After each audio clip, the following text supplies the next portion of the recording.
the main reason I reached out to somebody who is an SEO expert, because I literally, my knowledge is limited to alt text on my blog posts, some keywords, you know, but more than that, like I haven't really like dove into it head first. I did buy his book. It should be coming tomorrow.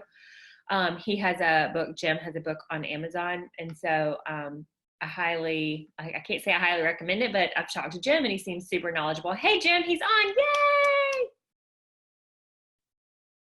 Hi. Good morning. Good morning. All right, Mandy and Jessica, can you give me a little signal that you can hear me and Jim and see us both? You can. Okay. All right. Jim, I was just introducing you of how we met, and I said we met on the internet, which sounds really weird, but but I guess in 2019, it's not really that weird. Okay, so we're just gonna, like I said, I'll edit my video for the replay, but so we'll just kind of start here. So I was introducing you, Jim, as the SEO expert, and how I came to this kind of wanting to have you on was noticing that when you Google somebody's name specifically, sometimes the first things that comes up are their Facebook page or their, thanks, Jessica, and their Instagram. And so I was wondering how your social media presence affected Google rankings, and that's kind of how this all came about. So yeah, Jim, I'll let you kind of, for those of you who don't know me, I'm Molly Cahill, and I'm an Instagram expert. I teach businesses to grow their brand using current Instagram strategies. I have a slightly different take on Instagram than a lot of people. And I serve my community through a members only group on Facebook. And Jim, I'll let you introduce yourself. I'm gonna take it away. All right, great. I'm not going to spend much time on myself. If anybody's curious about details, you can just go to the About page on my website. But I have been coaching for 14 years. I've coached over 500 people in 9 different countries now. And what happened, you're like, okay, you're a coach. How do you become an SEO expert? Well, I worked for a company called Genentech. I have a degree in biological sciences, and I worked as a chemical engineer. I worked as an automation engineer, a training manager, and ultimately end up leading a team of 20 internal consultants. So that variety of background has lent itself very well to business coaching. So helping people make more money, helping people streamline their businesses and get the true American dream through leverage, through team, and streamlining things. And what we're here for today is business development, marketing, right? We want to learn, how can we use social media? How can we use SEO to make more money in our business? And really, it's not about making more money in our business. It's about getting bigger outreach, leveraging team, leveraging systems, leveraging products, affiliate marketing to help more people, coming from the heart. And that's my philosophy. And through my business coaching, I realized that 80% of people, 90% of business owners don't understand marketing, and they're doing it wrong. If you look at 9 out of 10 websites, they're not doing it right.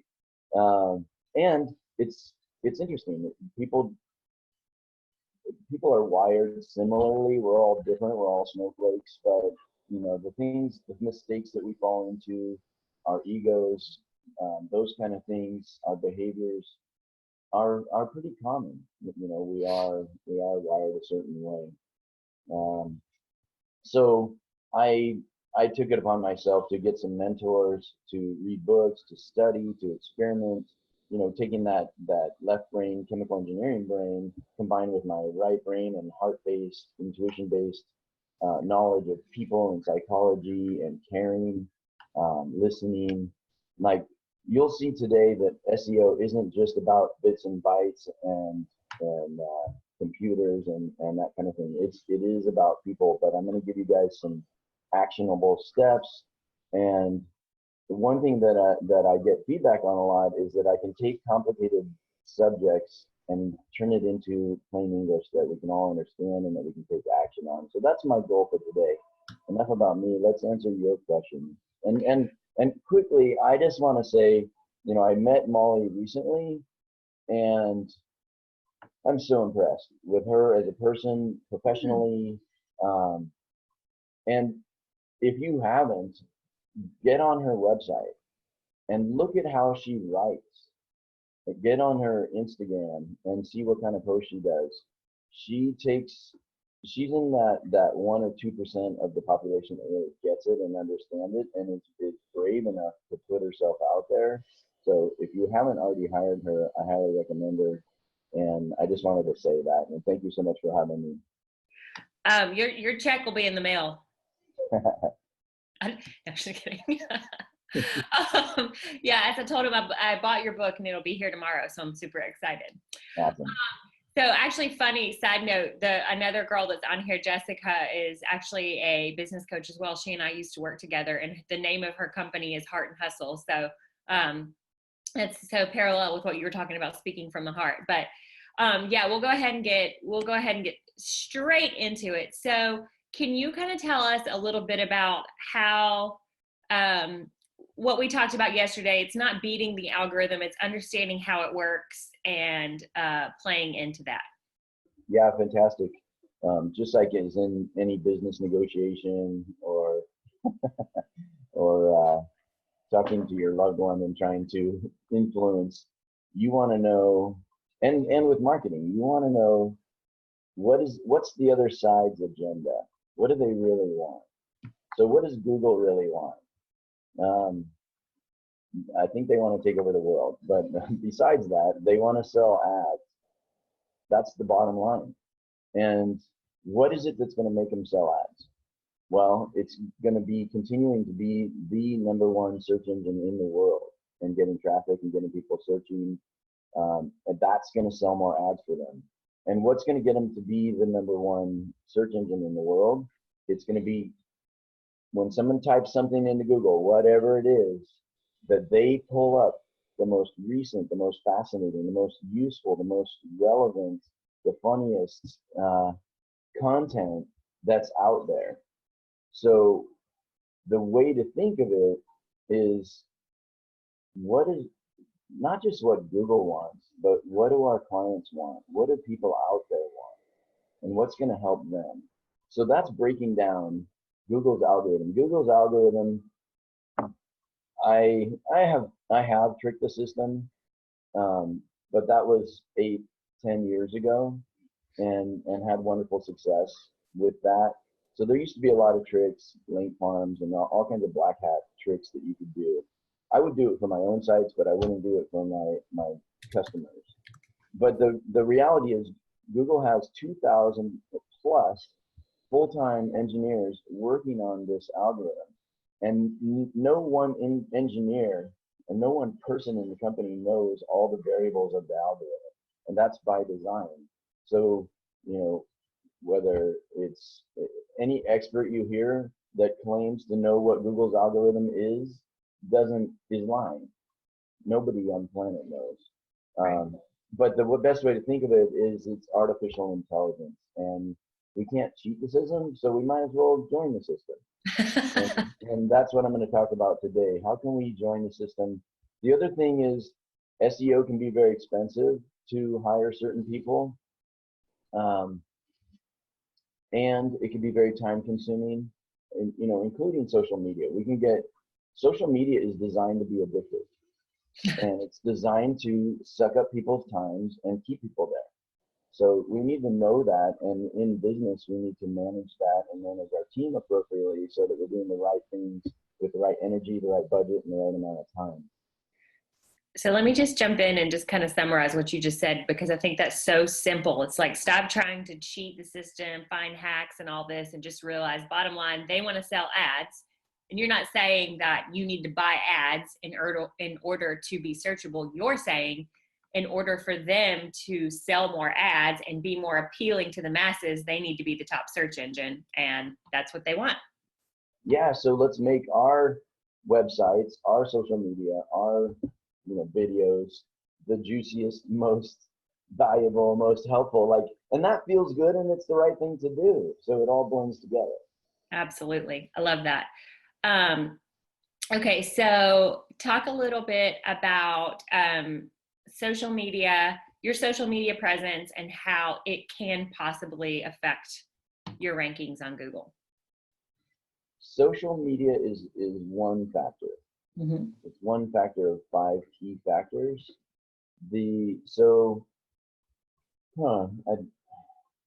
I feel like I should talk about those 5. Yeah, that's fine. And then put social media in relevance to answer your question. Yeah. And so there's what's called on-page SEO. And so many of us have heard about meta titles, meta descriptions, alt tags that you can put on images. These are all things you can do in the back end of your website.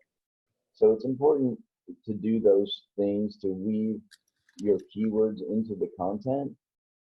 And in my book, I have a whole chapter on keyword research.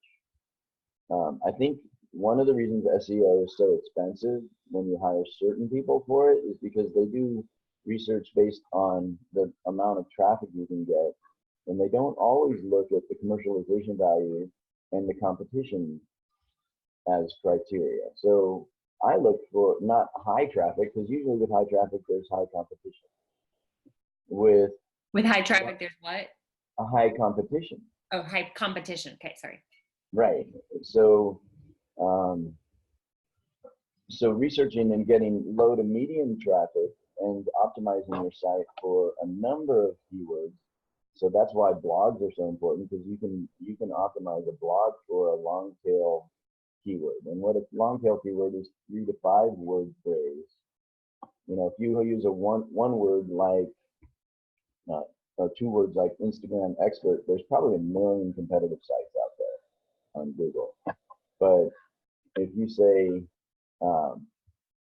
Instagram expert for growing entrepreneurial businesses, that's an example of a long-term, or how to use Instagram to grow your business profit. Like that would be a good one. Got it. So that's an example of a long tail keyword. So I'm not going to go into keyword research, but that's the foundation of search engine optimization. If you try to do search engine optimization and there's millions of competitors or hundreds of thousands of competitors, or they have thousands of backlinks, or their domain age is 10, 12, 20 years, it's like running a marathon and they're at the 25-mile mark and you're starting. You're never going to catch them, right? That is great. That's a great takeaway. Yeah.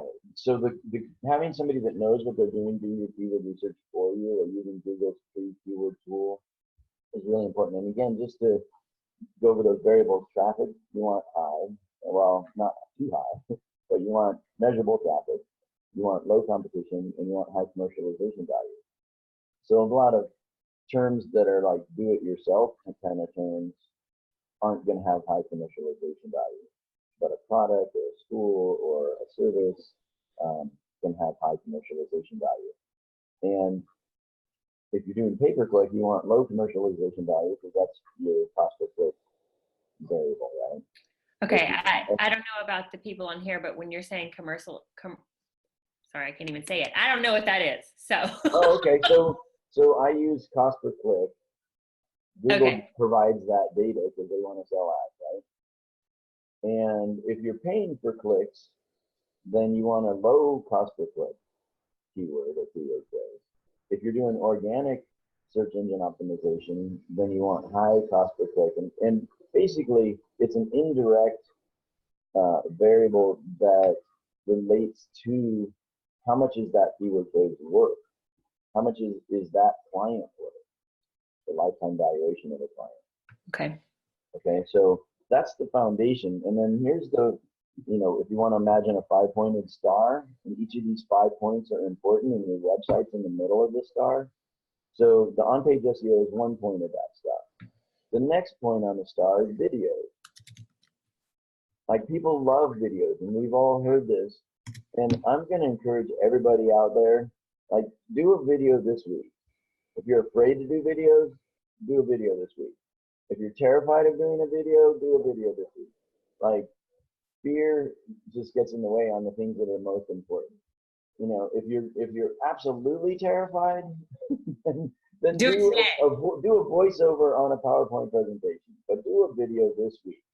And if anybody wants some automated software, a free trial for automated software for video creation that works awesomely, just email me, jim@summitbusinessmarketing.com, and I'll send that to you.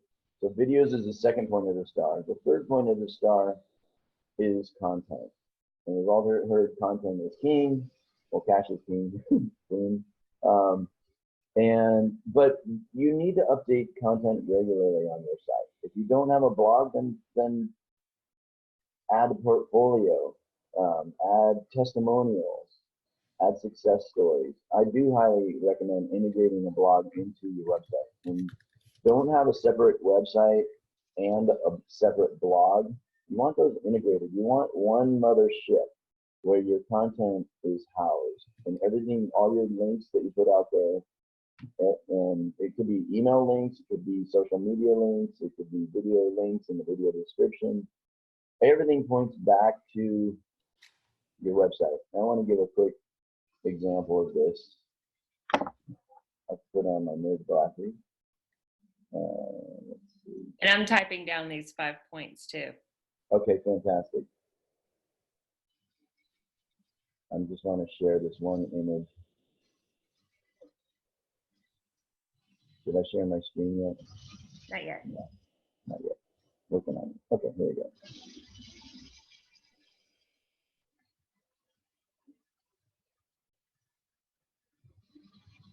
All right, can everybody see this? Yeah. Okay, so this is just different ways you can have links to your website. It could be to your contact page, it could be to a capture page, it could be to a blog. So when, like this example here, blogging, that could be guest blogging with a signature that has a link to your website. Yeah. So everything points back to your website. Love that. All right. It's all right with you. We can make that available. I'll send a recap email and we can maybe make that available to everybody for that. Yeah, I can email you that image if you want. And I'll link it to your website. Okay, beautiful. See what I did there? Great, I love that. Okay, so we've got that's on the pages, video content, and then content. So content regularly, good. Frequently asked. If you don't have a blog, frequently asked questions is great. So you know what do people ask you? You feel like a parrot repeating yourself over and over and over again. Then you just send them the link to your frequently asked questions. It saves you time. It gets more traffic to your website, and it's a way of getting good content. So I love that tip.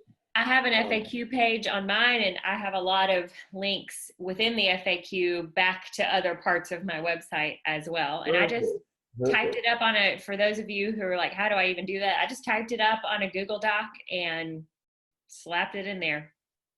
All right. And thank you for talking about internal links, because we want to share the secret, and everybody on the call, on the webinar, you can't share this with anybody else, right? Top secret. Whenever you do a frequently asked question, a blog post, even if you do a testimonial, you can link out, but also link to somewhere within your own website. And the reason for this is people steal content. And if they steal content and post it elsewhere, and you have an internal link to your website, your contact page, your homepage, wherever you want people to go, then that link gets stolen as well, and you can get extra traffic. So it's just a good habit to get into. And Google loves external links. And I'll do a Google search. So if I'm writing an article, I would talk to Molly and interview her, and then write an article, highlighting her expertise on Instagram. But I might go out and type in Instagram expert, and then there might be like a non-competitive site, like a U.S. Association of Instagram Experts, and link out to them. So outgoing links that are relevant and strong and they're good sites with a lot of pages. That is another factor woven into the content. And before we move on from this third point, I want to share the idea, like, everybody can get overwhelmed with content creation. And I love this leverage model. How many people out there, put it on the chat if you've ever thought of writing a book, or if Everybody you have a turn book. your listening ears on. This is something I preach in my group too. Stop creating new content. Well, not stop, but. Yeah, we definitely, anyway, I'm not going to go into a lot of detail, but what I want to share is this hyper leveraged business development strategy for content creation. So you can, if you have a book, let's just say you have a book idea in mind, outline the 10 chapters of the book, and then start creating content to fill in those chapters. So each chapter can have 3 or 4 blogs. Each of those 3 or 4 blogs, the content becomes the audio for a podcast. It also becomes the audio and maybe slideshow or talking head video. Now you can post that video on YouTube, put a backlink to your website in the description. Now you can create an information product, or you can create a book, but all your content is your best stuff. And a lot of people say, well, gosh, I'll never write a book. It takes too long. But if you're writing content anyway, why not have an objective in mind? Why not have a product, a book that you can leverage for credibility? You make spare change on a book too, grocery money or fun money, right? So the book becomes blogs, becomes audios, becomes videos, and then you take all that stuff and you syndicate it on social media. So let's just talk about social media. We want to post regularly, and we want to be valuable. And then Molly, what we talked about yesterday is how do we get our stuff to be more significant on social media? And the whole idea is interaction. So ask questions, have contests. How do you get people to comment? How do you get people to like things? And then track your posts, whether it's Instagram or Facebook or whatever. Keep track of how many comments do you get, and what did you do? Was it an image of a baby crying, or like, what is it that gets people? What is it that causes interaction that you do? And I do post things on my business page, on LinkedIn, on a number of different sites. So let's just say if you wrote a blog and you posted it on Facebook, so that's one share, one link, one visibility. But we want to post everywhere. You want to post on Instagram. You want to post on Facebook. Where is your audience? You don't want to post everywhere. You want to post everywhere your audience is. Mm-hmm. But as an example, YouTube, Facebook, Vimeo, you can take the same video and edit it and have it be slightly different and post it in 2 different video sites. So that's 2 different backlinks. So that's a way of really expanding the syndication of the same content and getting huge leverage. Now, the last piece is could be local or could be global, but let's just use a local. I do business coaching. I'm available to coach all over the world, but I love having people come into my office. We meet one-on-one, face-to-face. So I've done pretty significant SEO for my business coaching. If anybody types in Folsom, Folsom, business coach, you can see I have 4 or 5 listings on the first page of Google. And I did that through local directory listings. So this actually will apply to everybody who's listening now, because we have a lot of local people. Yeah, even if you're global, you can sell local. And yeah, I just got a huge deal yesterday with a local real estate group here, just because I happen to be here, So. Yeah, you can build relationships much quicker in person, networking, having fun, being out there.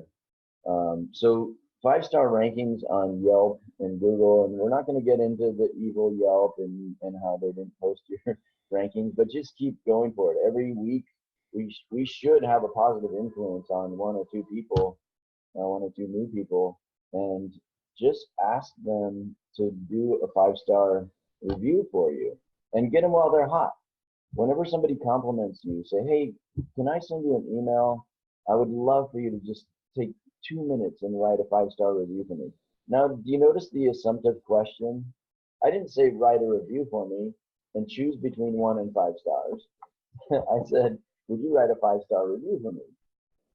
So, so what I've done is I've created an email template that I can send to people. You know, dear Sarah, you know, it was so great meeting with you this morning and providing the free coaching. You can get 5-star reviews for doing your free giveaway. Yeah. Yeah. Right? I love and that massively increases, you know, 5-star reviews really makes a huge difference in Google ranking. Let me ask you this. What is Yeah. the easiest way? Because I'm just looking, because I pretty much know everybody who's actually on live right now.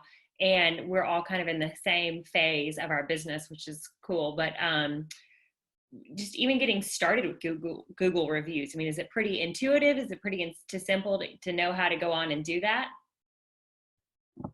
Yes. Okay. Yeah, you can just go to somebody's Google My Business page and you'll see reviews and there's a spot, you know, for review this site. And what I do, so I give a brief paragraph of what was so awesome about them and what I thought they got out of it. And, you know, thank you so much for considering writing a 5-star review for me. Here's the link for Google and Yelp. So make it as easy as possible. And then I also say, if you have writer's block and can't think of ideas, here's some testimonials from previous people. Ooh, so, I love that. Yeah, so it gives them, plant some seeds of ideas, and it also provides some further social evidence that, you know, I'm a good coach or whatever. So would you say reviews, is that your 4th star? I've got on-page SEO, video, content, and then what was the? I would say rankings, 5-star rankings, and local directory listings. And so that brings me to my next. Let's talk about the local. Yeah, absolutely. So Google and Yelp are the top 2, but then it becomes industry specific. So let's say you're a general contractor, you just type in general contractor and then your town or the town you're targeting, and then look what comes up. So it might be house.com or homeaway.com or angieslist.com. So those, again, if you can't beat, we're not gonna bump House or Angie's List off those rankings. So let's join them. Get a free directory listing. And sometimes, you know, they want to sell paid directory listings, but almost all these sites have a free listing that you can get on. And so let's just take Angie's List, for example. You go on there, you fill out every single field you possibly can. Your logo, a good, nice, long description, but break it up to bullet points and sentences, not just a huge run-on description. Have your website, you know, your social media links, everything they ask for, fill it out completely. And do that for 8 to 10 local directory listings. That can bump your competition off the first page of Google. That's amazing. Yeah. I don't know why I didn't think of that. Well, good. There's some value in me being here then. And then the last piece is the social piece, and I think we've already covered that. So we can get into some more specific questions if you want. Oh, on local directory listings, there's something that's really important. There was a question that came in last night about, you know, is my name different than my business name? Oh, Kim, yeah, who's on right now. Is that important? How do we link the two? You don't necessarily link the two. You choose one. What Google is looking for is businesses that are in business, they're active, they're updating their content, they're alive, they're not defunct, you know, gathering dust, and they're not, I don't know what the right word is, but they're looking for consistent name, address, and phone number. So the acronym is NAP, and the name has to be exactly the same on all the directory listings, on your website, everywhere. Okay. Your social media. So that leads me to another question. So like on here, Kim Nicholson is her name, and Loving Grace Doula is her business. But Kim, you're small because you're local. So should she put, I feel like, and Kim, you can correct me if you're wrong, I feel like more people would actually be searching you by name than they would by business name. Same with you, Jessica, with Heart and Hustle. I mean, people know your name, Jessica Marks, and so they might be searching. Is that kind of what you're saying? Like, choose what you feel like people would be more inclined to search, or? Yeah, and I'm gonna have a different opinion on names. When we have 10,000, 20,000 plus followers or people on our list, you're on Oprah, then I think using your name is a good idea. Okay. Most of us, like if you type Jim Kaspari, there's very little competition for our own unique name. And the other factor is that the people that know us know our name. We want to get new clients. They don't know our name, so we want to be ranked for what they're looking for. Oh yeah, duh. So I love Loving Grace Doula. If people know what a doula is, then having a Loving Grace Doula, like it's not only doula, but some beautiful adjectives. So if people drove by at 30 miles an hour and saw Loving Grace Doula, would they be curious? Would they stop? Would they look it up online and call? So the business name, the URL, that's my opinion on that branding piece. I've actually heard that before. I like that. And Kim Nicholson, there might be more Kim Nicholsons, but oftentimes even a common name, there's not that many that have a amazing web presence because most people out there have jobs. Yeah, great question. Another question was about, I think it was the one I sent you this morning that came in last night. Should we be focusing on updating old posts or writing brand new posts if you're on limited time? Sure. So how I would update old posts if they're not current. Okay. So again, from a user perspective, if they're not current, and then I would repost them and say, yeah, updated hot new SEO information for 2020 or last quarter of 2019, and make it interesting. So we want to leverage our old content. New content takes more effort and more time. So I'm hearing the question from a perspective of limited time. And we want to keep our website up to date and fresh and valid. And oftentimes, like if anybody's interested in buying my book, you will. I shared like $500 worth of secrets in that $20 book. So you can take those tips and then you can do your own SEO on your old blogs if you haven't done that. So another question, just because we're getting, I want to kind of maybe wrap it up in about 5 minutes, but another question we got was, does it matter which platform your website is through? Is there one that's better than the other, i.e. WordPress, Squarespace, Weebly, Wix? I actually got that question twice from 2 different people. Yeah, my preferred platform is WordPress, and it has been for a long time. WordPress is SEO friendly, and nowadays with the new responsive themes and new backend editors, it's not as WYSIWYG as what most users would want anymore. And WYSIWYG stands for what you see is what you get. Okay, I was about to say it. So like, yeah. So Wix is a great example of a WYSIWYG platform or a dashboard. You go in, you edit it.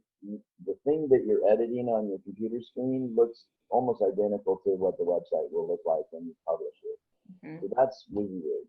And that's great for users and people that are designing it and rebuilding and growing their own site and they don't have a budget to hire a web expert. So Wix, Weebly, Shopify have some good themes that most people can figure out. The reason I like WordPress is because it's open source software, which means developers are fixing things. Developers from all over the world are contributing to this platform. whether it's plugins, add-ons, the themes. So, you know, I think, and most of the time with WordPress, you can go onto YouTube and you can say, well, how do I update this on this theme? How do I do this on this theme? And videos will come up that show you step by step how to do it. Yeah. So from an SEO perspective, my personal choice is WordPress. Every time I've used another platform, including the ones I've mentioned, I find limitations in the ability to really maximize the SEO. Great. That's a good answer. That makes sense. I'm gonna do two more questions. One was another popular question I got about, all right, you're brand new to SEO, you have any of these platforms, it doesn't matter if it's WordPress or wherever. Where are like the quick, what's the word? No fail, like places you should always have keywords? Okay, so before we go into where to put the keywords, I want to give a caution. Kim wouldn't want to put loving doula on every single page. So if you want to do loving grace doula, or I don't know what town she's in, but loving, yeah. So so one page, like one of your service pages might be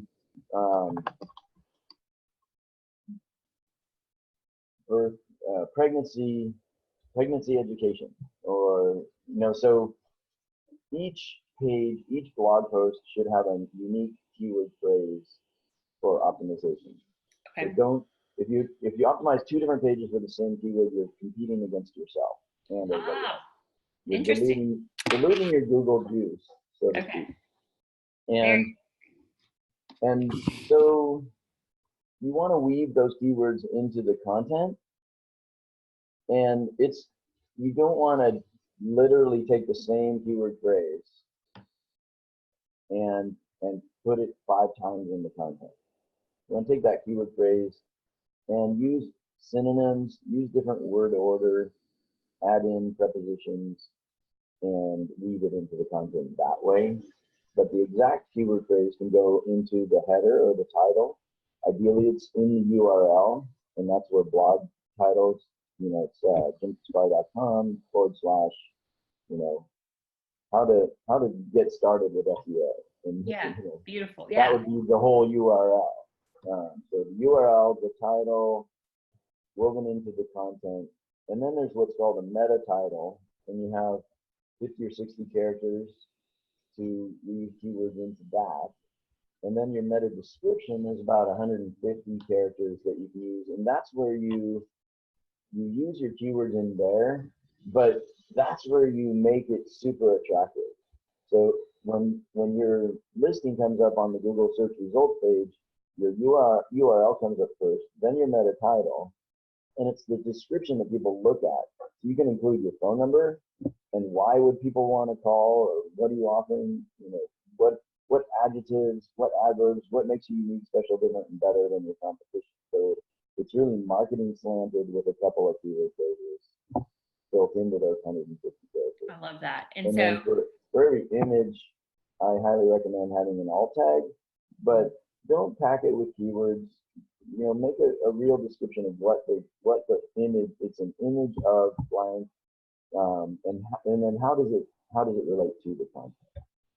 That's good, because I was actually helping someone with their website yesterday. I'm not a website person, but she wanted a sea turtle as her header, and I was putting in the alt text, and I was like, do I just put photo of sea turtle, or I mean, she's a massage therapist, so can you give an example there? Yes. So an image of a sea turtle. Imagine yourself feeling so relaxed, like you're lying on the beach next to a turtle and getting a great massage. Yeah, perfect. Love it. What was my other, Mandy or Kim, if you want to jump in and ask any other questions, and Jim, if you want to double check these 5 pillars and make sure that I got them correct. But let me see, what was the other?